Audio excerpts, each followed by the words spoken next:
Friends, నేను మీ మణికంఠ. మన channel వచ్చేసి మనీ జాబ్స్ అకాడమీ. మన ఛానల్లో అన్ని రకాల state and central government job updates అయితే పెట్టడం జరుగుతుంది. ఆ వీడియోస్ మీకు నోటిఫికేషన్ రూపంలో అంటే మన ఛానల్ సబ్స్క్రైబ్ చేసుకోండి. ఇక్కడ చూడండి, మనకి ఇండియన్ ఆర్మీ నుంచి వచ్చిన నోటిఫికేషన్లో మన ఏజ్ అనేది సరిపోతుందా లేదా అనేది ఎలా తెలుసుకోవాలి. మనకి అంటే 1 అక్టోబర్ 2025 అని చెప్పి మనకి ఇవ్వడం జరిగింది కదా. సో ఈ 1 అక్టోబర్ 2025 నా ఏజ్కి సరిపోతుందా లేదా అనేది ఎలా తెలుసుకోవాలనేది ఈ వీడియో క్లియర్ చెప్తాను. సో ఏజ్ లిమిట్ గురించి మీకు ఏ డౌట్స్ ఉన్నా సరే ఈ వీడియో అయితే క్లియర్ అయిపోతాయి. మీరు అప్లై చేసుకోవచ్చా లేదా అనేది ఈ ఒక్క వీడియోలో అయితే మీకు క్లారిటీ అనేది వస్తుంది. వీడియో చివరి వరకు చూడండి, మీకు ఏ ఇబ్బంది లేకుండా క్లియర్గా అయితే ఎక్స్ప్లెయిన్ చేస్తాను. ఫస్ట్ మీరు అఫీషియల్ వెబ్సైట్లోకి వచ్చినట్లయితే మనకి ఇక్కడ చూడండి, గూగుల్ సెర్చ్లో జాయిన్ ఇండియన్ ఆర్మీ అని సెర్చ్ చేయగానే మీకు ఫస్ట్ ఇక్కడ వస్తుంది www.joinindianarmy.nic.in అయితే వస్తుంది. సో ఇక్కడ ఏదైతే ఫస్ట్ వెబ్సైట్ వచ్చిందో ఈ వెబ్సైట్ మీద అయితే క్లిక్ చేయండి. క్లిక్ చేసిన తర్వాత మీరు ఈ విధంగా అయితే అఫీషియల్ వెబ్సైట్లోకి వెళ్తారు.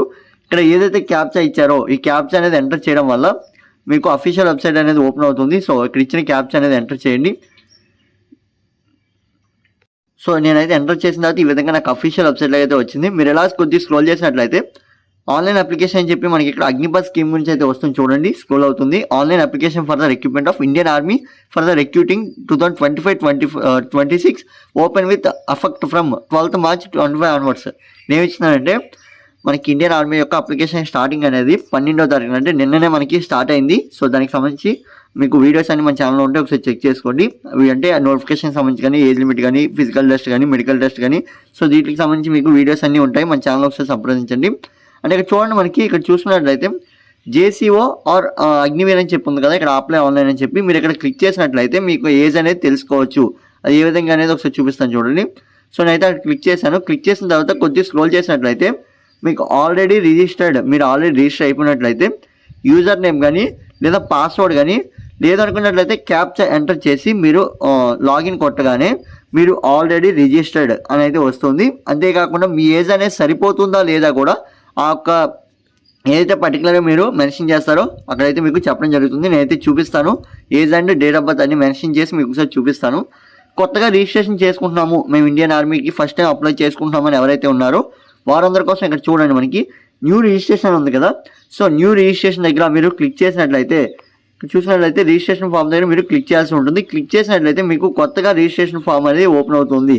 బిఫోర్ దట్ మనకి ఇక్కడ ఉన్న డాక్యుమెంట్స్ అన్నీ మీరు కావాల్సి ఉంటుంది. అంటే అప్లై చేసేటప్పుడు ఆ యొక్క డీటెయిల్స్ అనేవి ఈ యొక్క డాక్యుమెంట్స్ నుంచి అయితే మీరు తీసుకోవాల్సి ఉంటుంది. ఫోటో అండ్ సిగ్నేచర్ అయితే కామన్ కదండి. సో ఇది వచ్చేసి 5 to 10 KB ఉండాలని చెప్పి, మనకి ఫోటో వచ్చేసి 5 to 20 KB ఉండాలని చెప్పి మెన్షన్ చేయడం జరిగింది. సో ఈ రకంగా అయితే మీకు ఉండాలి. ఇంకోటి ఏంటంటే మీ ఆధార్కి ఏదైతే మొబైల్ లింక్ అయ్యిందో ఈ మొబైల్ అయితే మీకు ఖచ్చితంగా మీ దగ్గర ఉండాల్సిందే. ఎందుకంటే మనకి ఓటీపీ అనేది జనరేట్ అవుతుంది. ఆ ఓటీపీ అనేది ఎంటర్ చేయాల్సి ఉంటుంది. కాబట్టి మీకు ఈ యొక్క మొబైల్ అనేది కంటిన్యూ చేసిన తర్వాత మీకు అడుగుతుంది. సో అక్కడ ఓటీపీ అయితే మెన్షన్ చేయాల్సి ఉంటుంది. సో ఈ రకంగా కంటిన్యూ చేయండి. మరి పాతగా ఆల్రెడీ రిజిస్ట్రేషన్ వారు లాస్ట్ డేట్ అంటే నాకు ఏజ్ అనేది సరిపోతుందా లేదా అని చెప్తా అన్నారు కదా అన్న, అంటే ఇప్పుడు మనకి అదే ప్రాసెస్ చెప్పబోతున్నానండి. ఇక్కడ చూసినట్లయితే మీ యొక్క యూజర్ నేమ్ అండ్ పాస్వర్డ్ అయితే ఇక్కడ ఇవ్వాల్సి ఉంటుంది. నేను ఇచ్చాక మీకు క్లియర్గా చూపిస్తాను. ఈ విధంగా అయితే మీకు యూజర్ నేమ్ అండ్ పాస్వర్డ్ అయితే ఎంటర్ చేయాల్సి ఉంటుంది. నేను ఆల్రెడీ ఎంటర్ చేశాను. చేసిన తర్వాత ఇక్కడ క్యాప్చా ఏదైతే ఇచ్చారో ఆ సేమ్ క్యాప్చా నేను ఎంటర్ చేశాను. ఒకవేళ మీకు క్యాప్చా రానట్లయితే ఇక్కడ చూడండి, మనకి రివర్స్ బటన్ ఉంది కదా. సో ఈ రివర్స్ బటన్ మీద క్లిక్ చేసినట్లయితే మీకు మళ్ళీ రీక్యాప్చా అనేది రీక్రియేట్ అవుతుంది. సో ఇక్కడ చూడండి, మనకి ఇలా ఇచ్చిన తర్వాత కొద్దిగా స్క్రోల్ చేసి ఇక్కడ లాగిన్ అండ్ కన్ఫర్మ్ అనేది క్లిక్ చేయండి. అంటే ఎవరైతే ఆల్రెడీ ఇండియన్ ఆర్మీకి అప్లై చేశారో అంటే 2024 కానీ 23 కానీ 22 కానీ ఎప్పుడైనా అగ్నివీర్ స్కీమ్కి అప్లై చేశారో వారందరి కోసం ఇది చెప్పడం జరుగుతుంది. మీ ఏజ్ అనేది సరిపోతుందా లేదా అనేది డైరెక్ట్గా ఎలా తెలుసుకోవచ్చు. మనకి ఏజ్ ప్రకారం అయితే తెలుసండి, 1 అక్టోబర్ 2004 అని చెప్పి. సో డైరెక్ట్గా ఎలా తెలుసుకోవాలంటే ఇక్కడ చూడండి, లాగిన్ టు కన్ఫర్మ్ అని అయితే ఉంది కదా. లాగిన్ టు కన్ఫర్మ్ మీద క్లిక్ చేయండి. క్లిక్ చేసిన తర్వాత ఇక్కడ మనకి అక్కడ చెప్పడం జరుగుతుంది. ఓకే, ఇన్వాలిడ్ క్యాప్చా అని వచ్చి ఓకే, నేను కన్ఫర్మ్ అయితే ఇక్కడ లాగిన్ మీద క్లిక్ చేసిన తర్వాత కొద్దిగా స్క్రోల్ చేసినట్లయితే నాకు కింద చూడండి male candidates apply for the any 2 categories అని చెప్పి అయితే ఇక్కడ మనకి మెన్షన్ చేశారు. ఓకే, ఇదంతా ఓకే, మనకి అందరికి తెలిసిందే. మనం రెండు కేటగిరీస్కి అప్లై చేసుకోవచ్చు. జనరల్ డ్యూటీ కానీ, ట్రేడ్స్మెన్ కానీ, లేదంటే టెక్నికల్ కానీ, జనరల్ డ్యూటీ కానీ. సో ఇలా మనం 2 ట్రేడ్స్కి ఒకసారి అప్లై చేసుకోవచ్చు. మరి ఇక్కడ చూసినట్లయితే ఇక్కడ ఇంకోటి ఏమి ఇచ్చారంటే you are not eligible for the current profile, you are not eligible as age set అయిన అని చెప్పి మనకి ఇక్కడ ఇచ్చారు. ఏజ్ క్రైటీరియా ప్రకారం మీ యొక్క ఏజ్ అనేది నాకు సరిపోదు అప్లై చేయడానికి అని చెప్పి ఇక్కడ క్లియర్గా వారే మెన్షన్ చేశారు. ఈ రకంగా అయితే మీ యొక్క ఏజ్ సరిపోతుందా లేదా అనేది అయితే తెలుసుకోవచ్చు. ఎవరైతే ప్రీవియస్గా అప్లై చేస్తుంటారో వారికి మాత్రమే, లేదా కొత్తగా అప్లై చేసే వారికి ఏజ్ అనేది సరిపోతుంది ఆల్మోస్ట్. అయితే ఎవరైతే మరి 1 అక్టోబర్ 2004 కన్నా తక్కువ ఉంటుందో వారైతే మాత్రం ఒకసారి ఈ రకంగా కూడా చెక్ చేసుకోవచ్చు. సో ఇదైతే మీకు ఏజ్ గురించి అయితే ఒక క్లారిటీ వచ్చింది అనుకుంటున్నాను. ఎవరి ఏజ్ అనేది మీరు ఎలా తెలుసుకోవచ్చు, సో ఏజ్ అనేది సరిపోతుందా లేదా అనేది కూడా మీరు ఎలా తెలుసుకోవడానికి చాలా ఛాన్సెస్ అయితే ఉన్నాయి. సో మరి పాస్వర్డ్ మర్చిపోయిన ఎలా అంటే మీరు అక్కడ పాస్వర్డ్ మర్చిపోయని చెప్పి ఫర్గట్ పాస్వర్డ్ మీద క్లిక్ చేసి మీరు ప్రొసీడ్ అవ్వచ్చు. ఈ పద్ధతి ద్వారా కూడా మీరు తెలుసుకోవచ్చు. ఇది friends video, thanks for watching. And మరికొన్ని వీడియోస్ కోసం మా ఛానల్ సబ్స్క్రైబ్ చేసుకొని ఈ వీడియో మీ ఫ్రెండ్స్కి కూడా షేర్ చేయండి. డేట్ ఆఫ్ బర్త్ గురించి ఎవరికైతే డౌట్ ఉందో వారందరికీ ఈ వీడియో షేర్ చేయండి.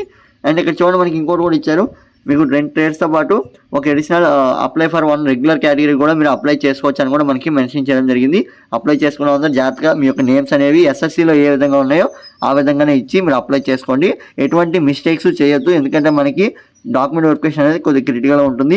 కాబట్టి ఎటువంటి మిస్టేక్స్ చేయకుండా క్లియర్గా 1కి 3 సార్లు చెక్ చేసుకొని అప్పుడైతే మీ యొక్క సబ్మిషన్ అనేది సబ్మిట్ చేయండి. అండ్ అప్లికేషన్ ఫీ కూడా మీరు అందరూ 250 రూపీస్ అయితే పే చేయాలి కాబట్టి ఒకసారి అయితే చెక్ చేసుకోండి, క్లియర్గా చెక్ చేసుకొని. ఇంకోటి ఏంటంటే మీరు 2 ట్రేడ్స్కి అప్లై చేసినట్లయితే మీరు 250 + 250 2 ట్రేడ్స్ కాబట్టి 250 + 250 500 అయితే మీరు పే చేయాల్సి ఉంటుంది. సో ఇదైతే ఒకసారి గుర్తుపెట్టుకోండి, ఎందుకంటే మనకి ట్రేడ్స్ అనేవి పెరిగినట్లయితే మనకి ఫీజు తగ్గుతుంది అనేది అబద్ధం అండి. ఫీజు అనేది ఎన్ని ట్రేడ్స్కి అప్లై అంటే 2 ట్రేడ్స్కి అప్లై చేసుకోవచ్చు కాబట్టి రెండింటి మీద కలిపి మీకు ఫీజు అనేది 500 పడుతుంది. సో ఈ రకంగా అయితే మీరు అప్లై చేసుకోవాలి. క్లియర్గా ఒకసారి నోటిఫికేషన్ చదవండి, 1కి 2 సార్లు క్లియర్గా వీడియో అనేది చేశాను. వీడియో కూడా ఇక్కడ మీకు ఐకార్డ్స్ అయితే ప్రొవైడ్ చేస్తున్నాను, ఒకసారి చదవండి. క్లియర్గా చదివితే మీకు అవగాహన అయితే వస్తుంది, అప్పుడు మీరు అప్లై చేసుకోవచ్చు. Thanks for watching, keep watching my channel.